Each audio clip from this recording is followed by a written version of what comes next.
I'm gonna talk about sexuality and transphobia because that's what's been on my mind this week. So I know that Tumblr is sort of like inherently extreme about everything. I keep seeing these posts about how like lesbians who won't date trans women aren't real lesbians. And that sits wrong with me. I can understand where those posts are coming from. However, I think that there is a certain attraction to genitalia. If a gay man is gay because he really hates vaginas, that would make sense that he won't date a trans man. And I think it could be really emasculating to a trans man who would approach him and then was rejected on the basis that he was trans. I don't think the rejection is because he's trans. The rejection is because of an aversion to a vagina. I don't know, I just feel like sexuality and genitalia go hand in hand, and if you're not okay with a specific set of genitalia, then I don't know why you're being shamed for it. The whole point of sexuality is sex. And if vaginas don't do it for you, sex isn't gonna be very great. I'm not super opposed to Tumblr calling a bunch of things transphobic even when they're not, because it still like brings attention to trans people and like reminds you that they exist and have feelings, and that's important.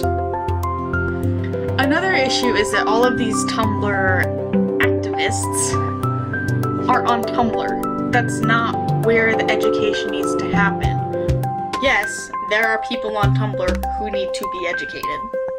But if they want to be changing things, they should be going out into the world and changing things. Because most people on Tumblr already know.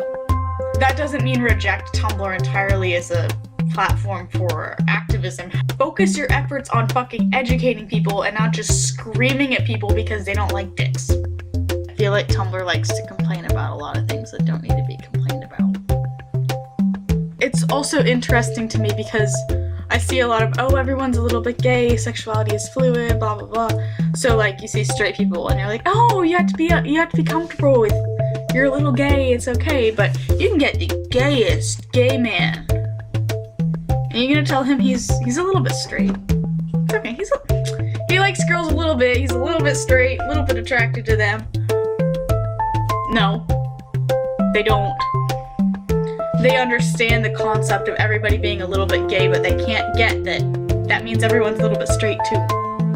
Because not everybody is a little bit gay. The concept of a spectrum has polar ends. This is the gayest of the gay people, and this is the straightest of the straight people. There are people who are 100% straight, and there are people who are 100% gay. Sexuality can be fluid, but it is not always. I need to go because my roommate just walked in on me doing this. So I'm gonna stop vlogging now. Today's been a good day. I will vlog again tomorrow. Hopefully she doesn't walk in again.